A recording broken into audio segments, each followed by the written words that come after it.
नागसेत्तर मंदिर सर्पदमन। सर्पदमन इसलिए क्योंकि सपिद्दों। What's up guys, boom video bye Aarush रोक। आज तुम्हारा भाई सपिद्दों में आया है, जो कि महाभारत कालीन नगरी है।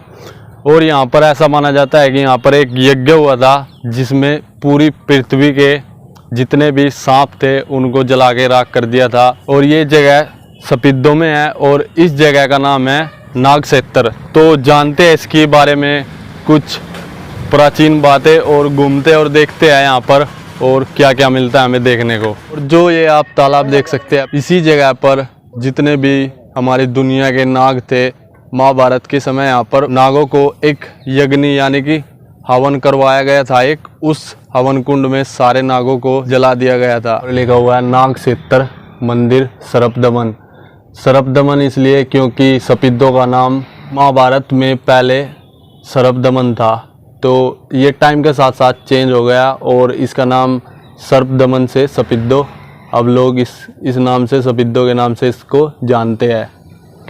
तो ये आप मंदिर देख सकते हैं, यहाँ पर ये मंदिर बनाया गया है। यही वो तालाब है और इसी जगह पर नागों को हवन कुंड में डाला गया था। और वो आप मंदिर देख सकते हैं। ऐसा माना जाता है कि ये महाभारत कालीन है और समय समय पर राजाओं ने इन्हें रिपेयर करवाया है।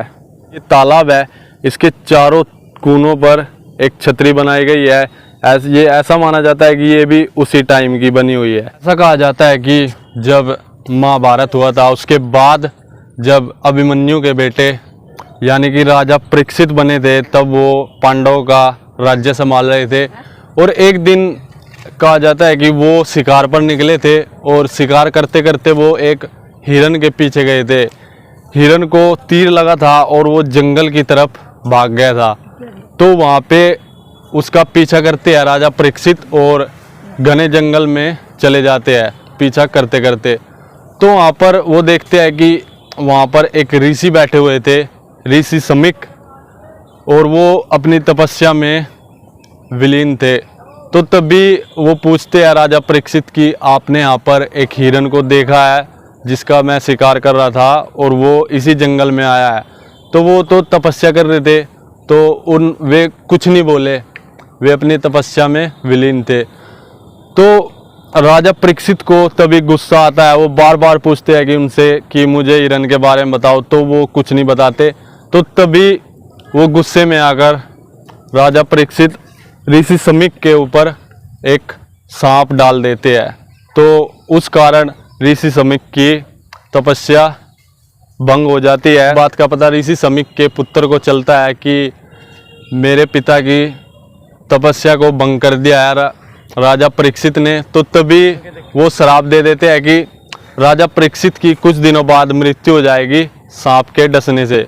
तो कुछ दिनों बाद राजा परीक्षित की मृत्यु हो जाती है। राजा परीक्षित के बेटे, उनके बेटे का नाम था जन्मजय, और उनको इस बात का पता चलता है कि मेरे पिता की मृत्यु एक सांप के डसने से हुई है। तो जन्मजय एक यज्ञ करवाते हैं और उस यज्ञ में वो जो पूरी पृथ्वी के जितने भी सांप थे, नाग थे, सबको वो एक हवन करवाते हैं। और उस हवन में सबको एक के बाद एक नाग, सांप जितने भी पृथ्वी पर थे, सबके सब उस यज्ञ में जल जाते हैं। तो एक नाग थे जिनका नाम था तक्षक नाग। ये देखते हैं कि यज्ञ में एक के बाद एक सांपों का विनाश होता जा रहा है। तो इस यज्ञ को देखकर तक्षक नाग घबरा जाते हैं और वो भागते हुए भगवान इंद्र के पास जाते हैं और उनसे कहते हैं कि इस यज्ञ को रुकवाए, वरना पृथ्वी से सारे सांपों की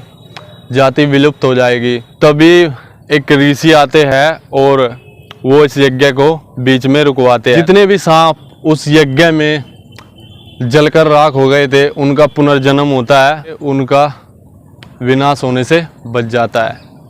तो इसके पीछे की हिस्ट्री यही थी। इस तालाब के बारे में एक खास बात हो रहा है कि ऐसा माना जाता है कि यहाँ पर कोई ना कोई हफ्ते, 2 हफ्ते, महीने में एक बंदा जरूर यहाँ पर सुसाइड करता है।